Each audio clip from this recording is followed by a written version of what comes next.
El partido del ejército chavismo nos mata y la oposición nos remata. Venezuela es un país ubicado al norte de América del Sur, con una población de 31.977.065 habitantes. Cuenta con 23 estados y se divide en 6 regiones: Central, Andes, Oriente, Llanos, Centro-Occidente y Guayana. Caracas es la capital. En el estado venezolano los productos tienen forma de mercancía. Las mercancías se compran con dinero, bolívares o dólares. La producción se realiza por empresas con balance de partida doble. La fuerza de trabajo es una mercancía más y su remuneración es el salario. Por lo tanto, el modo de producción que rige en Venezuela, pese a toda la propaganda engañosa de ambas partes, no es el socialismo sino el capitalismo, con todas sus categorías y leyes: ley del valor, ley de la oferta y la demanda, anarquía de la producción, sobreproducción, etc. A continuación, haremos una cronología sintética de la historia de Venezuela. 1820 es la fecha de la llamada independencia de la Gran Colombia. Hay que resaltar que, de acuerdo con Marx, Simón Bolívar fue un cobarde y un traidor que entregó a Francisco de Miranda y fusiló a Manuel Piar, además de mantener la esclavitud después de conseguir la independencia. Este fue el verdadero carácter de quien es el símbolo tanto del oficialismo como de la oposición. Durante el siglo XIX se producen una serie de guerras internas, financiadas por Inglaterra, que conducen a la formación del Estado venezolano moderno. El desarrollo industrial en la región se ve fuertemente impedido por la insuficiencia y poca densidad de población. A partir de 1875 se inicia la explotación de petróleo en Venezuela, en el estado Táchira con el reventón del Pozo Sumaque. Para el 1900 Venezuela apenas llega al 1.000.000 de habitantes. En 1907, la Royal Dutch Shell, empresa holandesa que realizaba actividades petroleras en el estado Zulia, le vende sus instalaciones a Estados Unidos, a la Caribbean Petroleum Company. A partir de 1908, bajo el gobierno de Juan Vicente Gómez, continuaron los trabajos de perforación y extracción de petróleo a gran escala, llegando Venezuela a ser el primer país exportador de petróleo y segundo productor mundial entre 1920 y 1935. Para el 1936, en el estado Zulia, estalla la primera huelga de los trabajadores petroleros, en la cual participaron alrededor de 10.000 trabajadores durante 47 días, en los campos de Cabima y Mene Grande. En los años 40 se constituyen los pilares institucionales del capitalismo venezolano. En 1941 se funda el Partido Acción Democrática. En 1944 se funda la patronal Fedecámaras. En 1945 se funda la Central de Trabajadores de Venezuela. Y para 1946 se funda Copey. En 1950 Venezuela alcanza los 10 millones de habitantes, en parte provenientes de la inmigración española, portuguesa e italiana. Y en 1958 es derrocado el general Jiménez, y se establece el primer pacto social entre Acción Democrática, Copey, Fedecámaras y CTV. En el 1960 se funda en Bagdad la Organización de Países Exportadores de Petróleo, OPEP, conformada por Arabia Saudita, Kuwait, Irán, Irak y Venezuela. En el 1964, Venezuela comenzó la construcción de una de las represas más grandes del mundo, la hidroeléctrica, cuya construcción culminó en 1976. Al igual que para ese mismo año se fundó la siderúrgica del Orinoco Sidor.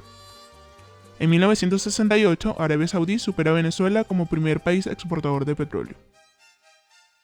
En 1973, el embargo del petróleo realizado por los países árabes provoca una fuerte subida del precio del petróleo.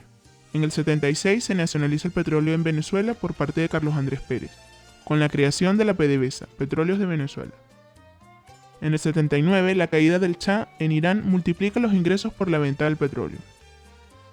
Para el 82, el ejército venezolano llevó a cabo la masacre de Cantaura contra un grupo insurgente guerrillero que se encontraba en la zona oriental. Y el 18 de febrero de 1983, el precio del petróleo se desplomó, en el conocido Viernes Negro, donde el bolívar pasó de cambiarse de 1 bolívar por dólar a 7 bolívares por dólar, es decir, una devaluación del 85%. Esto trajo la imposición de condiciones durísimas contra la clase obrera y una devaluación tras otra del bolívar. La subida del 300% del transporte y la gasolina por parte del gobierno de Carlos Andrés Pérez provocó en 1989 el llamado sacudón o Caracazo, cuya represión causó más de 3.000 muertes y miles de heridos. Hugo Chávez era entonces un comandante del ejército y concretamente el jefe del grupo de estudios del ejército. Chávez es quien se encarga de coordinar la represión del Caracazo desde la entrada de la Universidad Central de Venezuela. A partir de 1990, con el gobierno de Carlos Andrés Pérez, se inicia el proceso de privatización de las principales empresas de Venezuela, como las cementeras, cadenas hoteleras, bancos, telefónicas, líneas aéreas, entre otras. Los hechos precedentes determinan a más de 200 oficiales a formar el Partido del Ejército MBR 200 en 1990, desde un punto de vista patriótico. En febrero de 1992, el intento frustrado del golpe de Estado por parte del Partido del Ejército hace que los militares se den cuenta de que no tienen raíces. Estas raíces las van a buscar estableciendo relaciones con los movimientos patrióticos obreristas de la falsa izquierda venezolana, como Bandera Roja, Douglas Bravo, Causa R, Alianza Revolucionaria de Militares, etc. En noviembre del mismo año se vuelve a intentar el golpe militar, esta vez intentando apoyarse en las bases de estos movimientos patrióticos obreristas.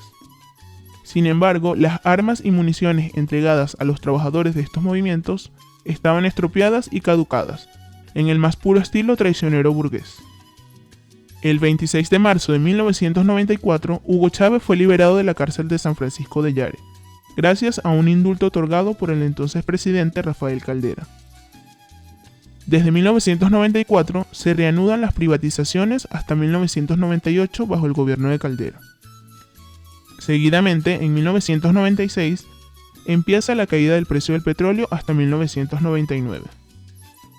En el 97, el Partido del Ejército conforma el movimiento Quinta República. Y en diciembre de 1998, el chavismo gana ampliamente las elecciones, con el apoyo y la financiación de los grupos empresariales españoles y venezolanos. Es el periodo de luna de miel entre Hugo Chávez y José María Aznar, presidente del Estado español y representante de la derecha más reaccionaria. Desde el 2000 al 2005 se exportaron por parte del chavismo 25.000 millones de dólares desde Venezuela a Estados Unidos. Según Lenin, una característica fundamental del imperialismo es la exportación de capitales, y esto es lo que hizo durante estos años el Partido del Ejército o chavismo, lo cual evidencia que en Venezuela no hay un gramo de socialismo, sino el deseo de expandirse y convertirlo en una potencia financiera imperialista. En el 2001, los Estados Unidos realizan un autotentado contra las Torres Gemelas, para justificar la invasión de Afganistán. Y en abril del 2002, los Estados Unidos y el imperialismo español promueven un golpe de Estado para poner a Carmona como presidente con el programa de la privatización de la PDVSA. El Partido del Ejército controla la situación y devuelve a Hugo Chávez al poder. En julio del mismo año, se inicia la oposición por parte de los gerentes de la PDVSA al nombramiento de Ramírez como ministro de Energía, que culminará en el lockout patronal de diciembre del 2002, arrojando las llaves de la maquinaria de PDVSA al lago de Maracaibo, provocando una caída de la producción de petróleo de 3 millones a 250.000 barriles diarios, con una devaluación del 35% del bolívar. El ejército asume la puesta en marcha de la PDVSA finalizando el lockout patronal el 3 de febrero del 2003. En vista del fallido intento de controlar la PDVSA por parte de Estados Unidos, al mes siguiente empieza la invasión de Irak. En el periodo del 2001 al 2008, el precio del petróleo sube de forma continua.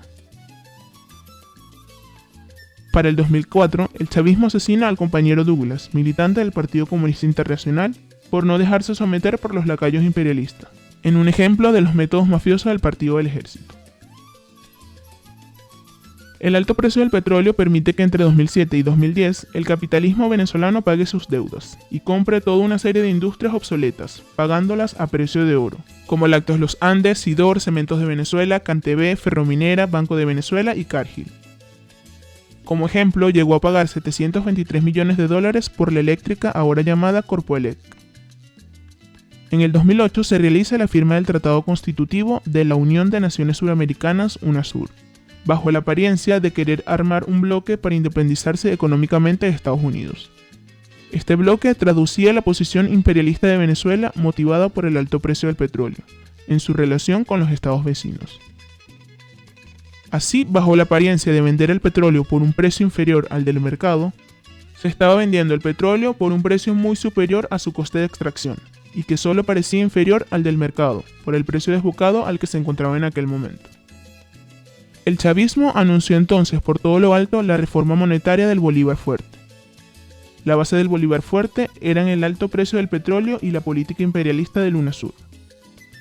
Pero el petróleo no siguió subiendo y las consecuencias de esta política imperialista se volvieron en contra del capitalismo venezolano. Venezuela tuvo que abrir sus mercados al resto de países del UNASUR para que le pagasen el petróleo, lo que provocó una invasión en el mercado venezolano de los productos manufacturados del resto de países del UNASUR. Esto ha implicado un proceso de destrucción de la producción industrial, agrícola y ganadera por falta de insumos, repuestos y mercado, así como la disminución paulatina de la utilización de la capacidad industrial. El resultado de todo ello ha sido el incremento sin control de la inflación y del precio del dólar paralelo. Del pomposo Bolívar Fuerte no queda nada sino el recuerdo, porque ya se ha tenido que reinventar el Bolívar, ahora soberano, para poder eliminar otros cuantos ceros de los billetes. En el 2008, con el alto precio del petróleo y los ingresos de divisas al país, el partido del ejército, el chavismo, muy generoso con la administración de Néstor Kirchner, compró bonos por al menos $5.600 millones desde el 2005 hasta el 2008. Para el 2009, la política antiobrera del chavismo se concretaba en el interior de Venezuela, con la represión de las luchas obreras y con el asesinato de trabajadores en huelga, en la planta de Mitsubishi. El ejército venezolano asesinó a 2 trabajadores que participaban en la huelga realizada en la ensambladora, debido a un despido masivo de 135 trabajadores. En el 2009 nuevamente se genera una leve caída del petróleo. Y para el 2010 se produce un aumento del precio del petróleo hasta el 2013. Para el 2011, el Estado capitalista venezolano envía sus esbirros a una de las asambleas convocadas en la Ferrominera para elegir la directiva del sindicato subvencionado. Aprovechando el revuelo montado en la asamblea entre los sindicatos patronales, uno de estos esbirros asesina a un trabajador. Posteriormente, el gobierno inculpa a otro trabajador que se había mostrado opuesto al gobierno venezolano, encarcelándolo sin juicio, provocando el terror en la clase obrera para evitar a toda costa la organización de los trabajadores, y generando la apariencia de que los trabajadores nos matamos entre nosotros, cuando es el Estado el que ejecutó el asesinato. En el 2013, los trabajadores de la Ferrominera realizan 12 días de huelga, reclamando sus prestaciones sociales y aumento salarial. En el mismo año, el Partido del Ejército va tomando más fuerza en el país y crean el BANFAN, el Banco de la Fuerza Armada Nacional Bolivariana. Acá observamos en Gaceta Oficial de 2013 la creación del Banco del Ejército Venezolano. Entre los años 2013 y 2017 se produjo una caída del precio del petróleo. La producción de petróleo en los Estados Unidos casi dobló los niveles del 2008, debido a mejoras sustanciales en la tecnología de fracturación hidráulica. Otros factores agravantes que han causado la caída del precio del petróleo incluyen el intento de crear independencia en la producción de petróleo en los Estados Unidos, la cual dio camino a un descenso fuerte en la demanda por importaciones en este país, y un volumen récord de inventarios de petróleo. Un año después, cuando se reunió la OPEP el 4 de diciembre de 2015, la organización ya había sobrepasado su tope de producción por 18 meses consecutivos, y la producción de los Estados Unidos solo había disminuido un poco desde su punto más alto. Mientras cientos de los líderes del mundo estuvieron en el Acuerdo de París haciendo compromiso para limitar las emisiones de carbono, los productores de petróleo cortaron sus gastos para mantenerse a pesar de los precios bajos. Debido a esta caída del precio del petróleo, el gobierno venezolano comenzó a imprimir billetes y los lanzó a circulación, provocando una fuerte inflación. El precio del dólar se disparó, disminuyendo el salario de la clase obrera a un 95%. En el 2016 se intensifica la crisis y a su vez las condiciones de vida de la clase obrera. Asimismo, se desploma la utilización de la capacidad industrial general al 32,4% y un 20% en Sidor. El mismo año, en la localidad de Tumeremo, en el suroeste venezolano, donde se encuentran las minas de oro, el gobierno venezolano masacra a los trabajadores, quienes se negaban a abandonar las minas para poder vendérselas al gobierno chino. En el 2016, el ejército venezolano crea la empresa militar de industrias mineras, petrolíferas y de gas.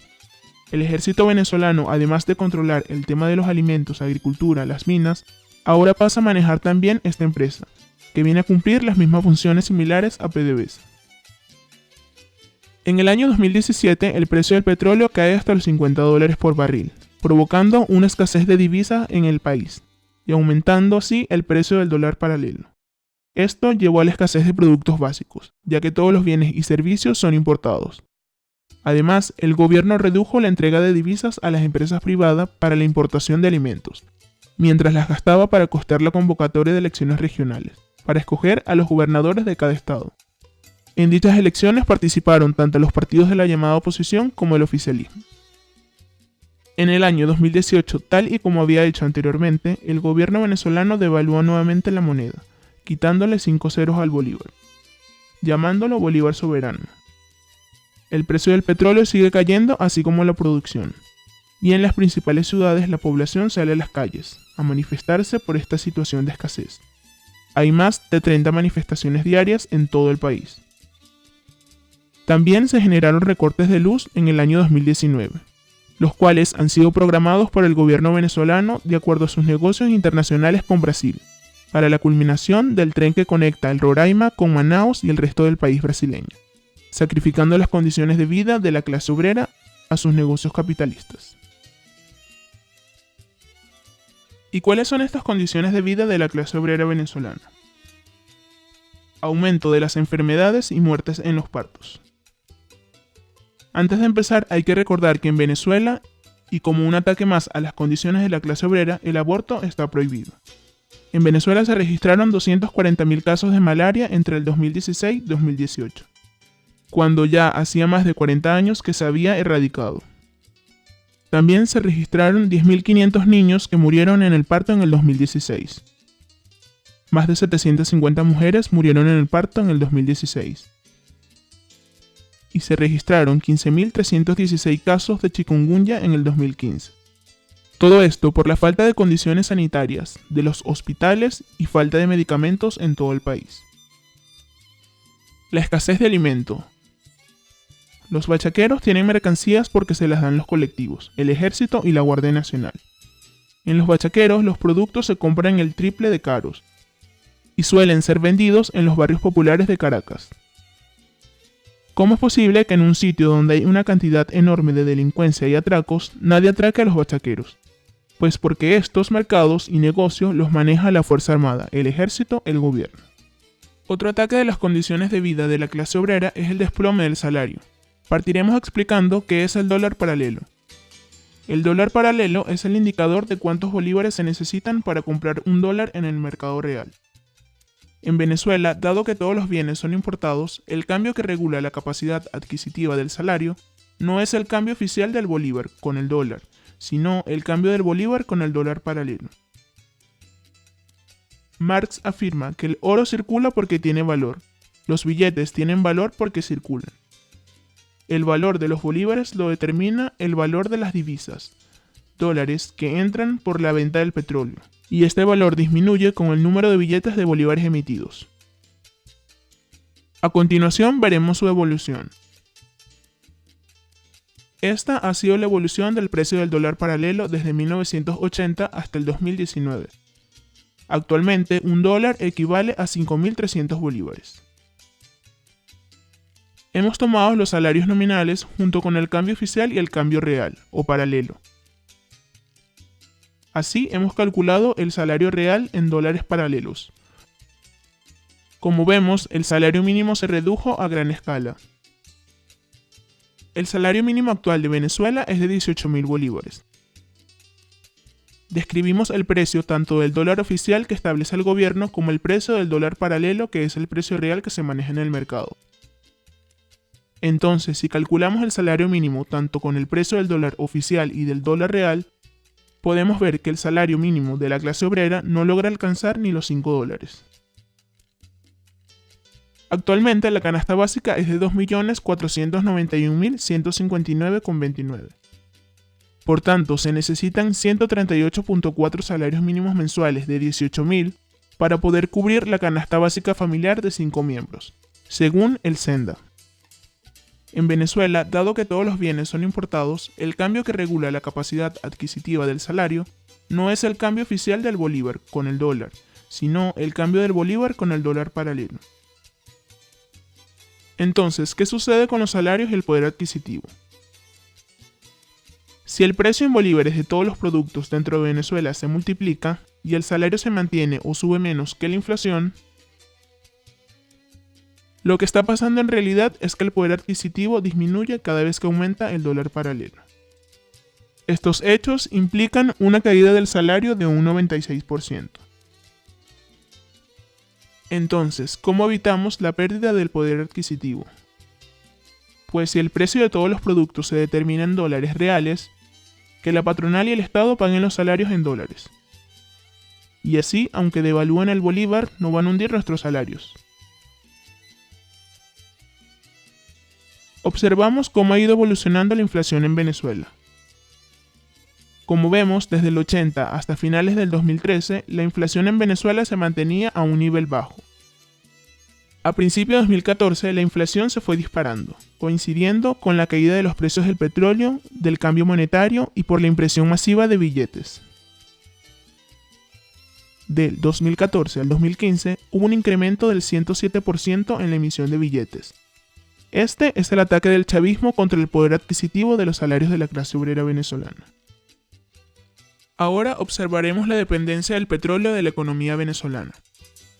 Venezuela posee una de las economías más frágiles del continente. Al ser un país monoproductor, su economía gira y depende de los vaivenes del precio del petróleo. Dependiendo de la baja o alza de los precios del petróleo en el mercado mundial, se mueve toda la economía venezolana. Todos o casi todos los negocios en Venezuela marchan en torno a la imperialista PDVSA. La burguesía venezolana siempre está detrás de la PDVSA. Todos los grupos económicos se enfrentan y combaten por obtener tajada de la renta petrolera. Quien tiene la petrolera tiene el poder en Venezuela. El 96% de las importaciones dependen de los dólares que entran al país por concepto de la venta del petróleo, y el 80% del presupuesto nacional. Al caer los precios del petróleo, la cantidad de divisas, dólares, que entran es menor. Baja la importación y llega la crisis y la escasez a los trabajadores. Veamos cuál es la producción de petróleo en Venezuela del 2000 al 2018. En consecuencia de la gran oferta de petróleo que existe en el mercado, sobre todo por parte de Estados Unidos, la producción de petróleo en Venezuela en los últimos 2 años ha sufrido una fuerte caída. En el 2013-2014 producía unos 2.7 millones de barriles diarios, pasando a producir en 2017-2018 entre 1.4 y 1.2 millones de barriles diarios. En la gráfica observamos la evolución de la caída del precio del petróleo, desde el 98 hasta el 2016. En los índices de exportación de petróleo de 1998 hasta el 2016, se evidencia el golpe de la caída del precio del petróleo y la disminución del ingreso de divisas al país. La balanza comercial desde 1999 hasta el 2015 es un reflejo sin más de la evolución de las exportaciones petroleras. Pasaremos a desarrollar brevemente cuál ha sido la política imperialista venezolana. La PDVSA ha extendido sus tentáculos por todo el mundo. Citgo es una de sus filiales más productivas. Fue fundada en 1910. En 1986 la PDVSA adquirió el 50% de la empresa y en 1990 compró la otra mitad. ¿Qué capacidad de producción tiene Citgo? Citgo posee y opera 3 refinerías de alta complejidad en las que producen 749.000 barriles de petróleo diarios. ¿Y de dónde procede este petróleo que refina Citgo? De los 749.000 barriles, solo 200.000 barriles proceden del crudo venezolano.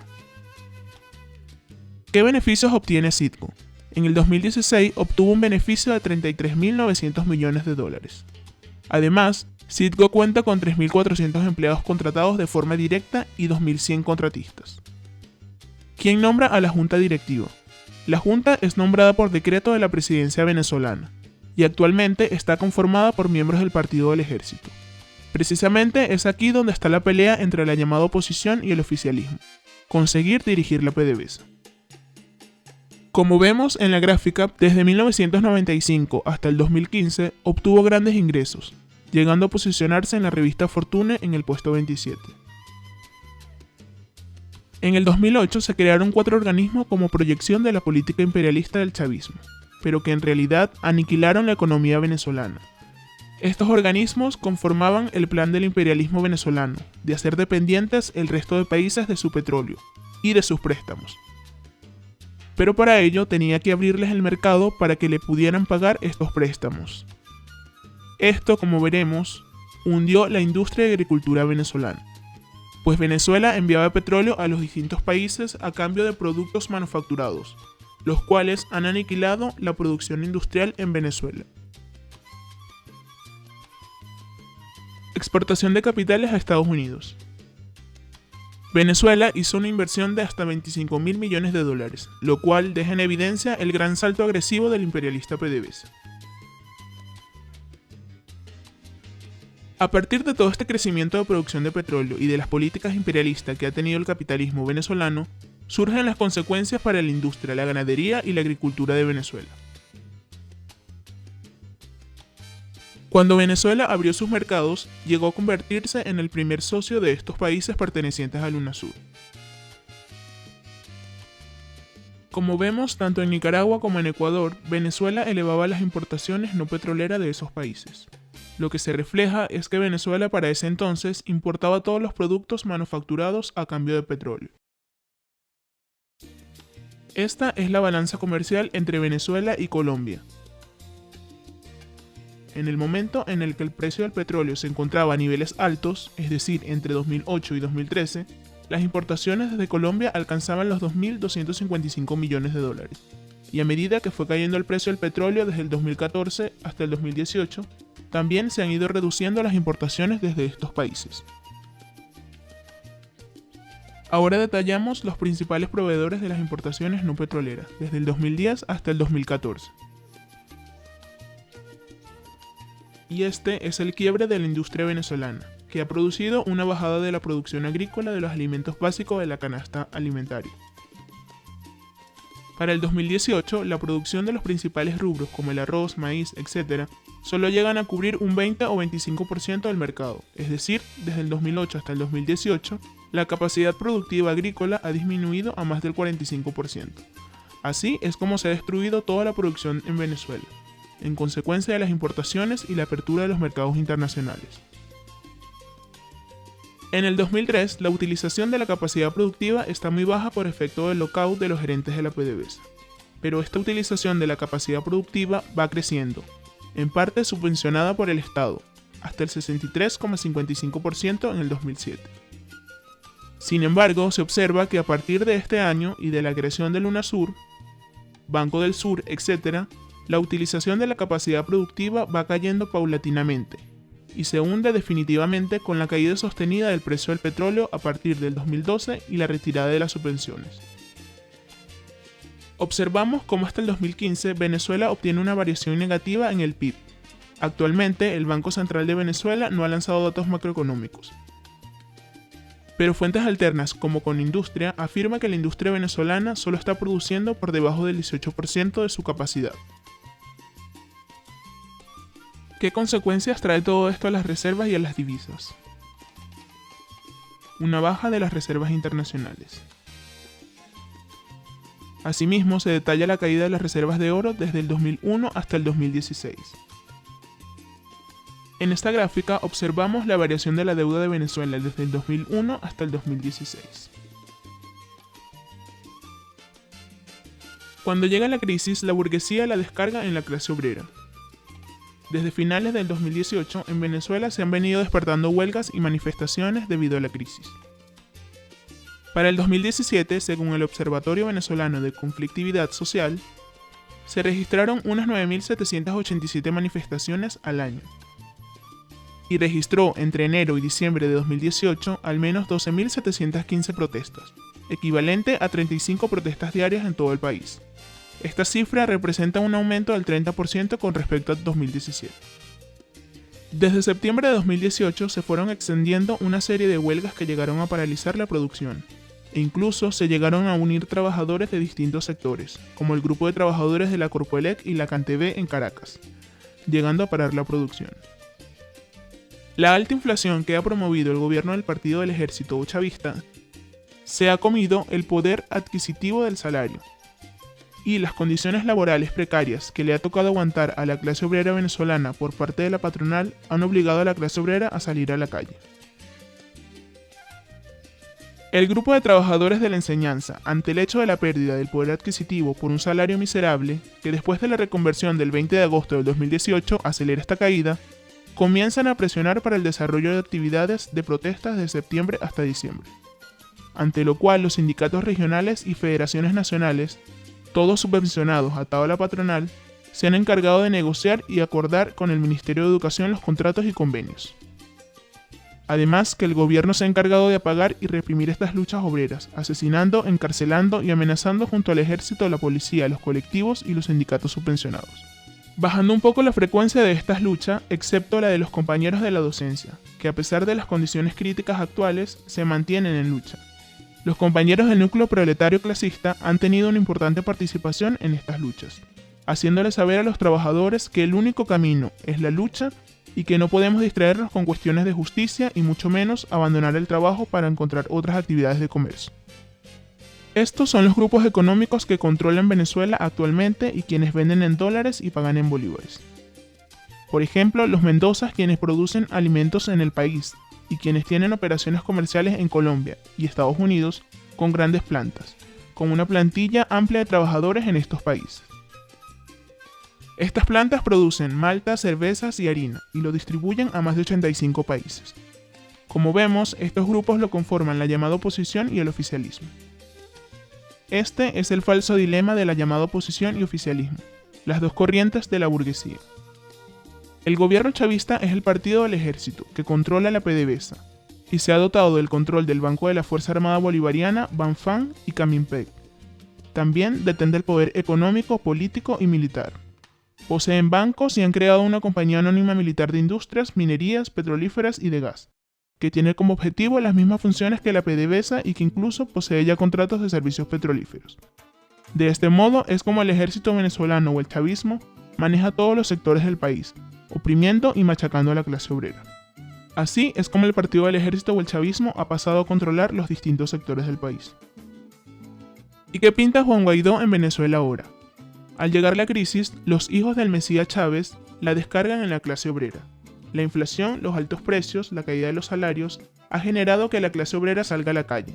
Y a principios de 2019, el imperialismo internacional propuso a Juan Guaidó como presidente interino, quien lanza la consigna de cese de usurpación, gobierno de transición, elecciones libres, apagando e ilusionando a la clase obrera que se encontraba en la calle, haciendo que estos volvieran nuevamente a sus puestos de trabajo, dejándolos con la ilusión de que este personaje les resolvería todos sus problemas, desviando así la lucha de la clase obrera a un tema parlamentario. Pero todo esto se va desinflando ante la hambruna, la falta de corriente eléctrica, de agua, de pasajes para desplazarse al trabajo o fuera de la ciudad, falta de medicinas y de alimentos. Y entonces todo esto tiende a desenmascarar estas alternativas basadas en humo.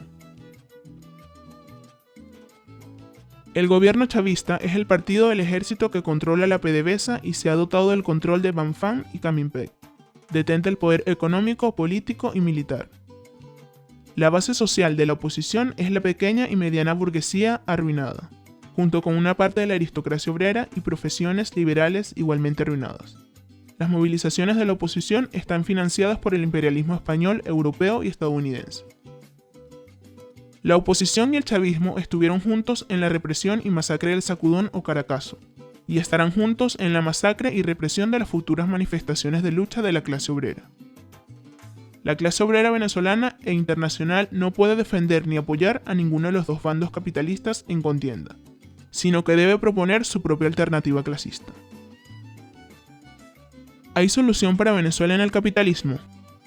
La renta del petróleo es la diferencia entre el precio de extracción, $12 por barril, y el precio de mercado fruto del monopolio del petróleo. Esta renta, que proviene de la extracción de plusvalor de la clase obrera internacional, droga la economía e impedirá el desarrollo de la agricultura y de la producción industrial. Mientras exista capitalismo, independientemente de quién gobierne, la renta del petróleo dominará la economía venezolana, convirtiéndola en una adicta. Ya esté el precio del petróleo alto o bajo, la renta del petróleo condenará a la economía a la dependencia de la importación de todos los productos del consumo. Esto significa para la clase obrera inflación, escasez, desocupación, enfermedades, inseguridad, etc. Incluso sin la renta del petróleo. El capitalismo acarrea crisis de sobreproducción, guerras y sobreexplotación de la clase obrera. Solo la superación del capitalismo y de la economía mercantil acabará con esta situación. Métodos de lucha clasista a proponer y propagar. Propagar y defender el aumento lineal de los salarios. Propagar y defender la necesidad de la reducción drástica de la jornada de trabajo, sin reducción de salarios. La huelga es el principal instrumento de presión de la clase obrera. Extensión de las mismas, oposición a los servicios mínimos que son el esquirolaje legalizado. El movimiento sindical clasista no puede existir sin abrazar y practicar la acción directa. No arbitrajes ni comisiones paritarias. Los trabajadores, para convocar o desconvocar una huelga, deben proponer, defender y, cuando sea posible, imponer las votaciones a mano alzada. El tipo de propaganda, la petición de solidaridad de los núcleos de proletarios en huelga, debe estar enfocada y dirigida, no a los ciudadanos en general, sino a los demás obreros. No al pueblo en general, sino a la clase obrera. Las comisiones negociadoras son los portavoces de las decisiones tomadas en las asambleas del sindicato de clase y del movimiento huelguístico organizado, siendo elegibles y revocables todos sus miembros en todo momento. Para eso necesitamos un sindicato de clase que tenga como bandera estos métodos de lucha. También proponemos una tabla reivindicativa contra la dictadura de la burguesía, tanto del partido del ejército como de su oposición. La clase obrera venezolana debe organizarse y luchar por reducción de la jornada de trabajo a 30 horas sin reducción de salario. Salario mínimo en dólares que cubra el costo de la canasta básica según el SENDA. Jubilación a los 50 años de edad o a los 20 años de servicio, tanto para la mujer y para el hombre con el 100% del salario. Todos los contratados a fijos, por una indemnización de un salario mínimo mensual que cubra el costo de la canasta básica mensual a todos los desempleados. Por el rescate de atención médica y cobertura total de los seguros. Por el derecho a huelga sin previo aviso y sin servicios mínimos.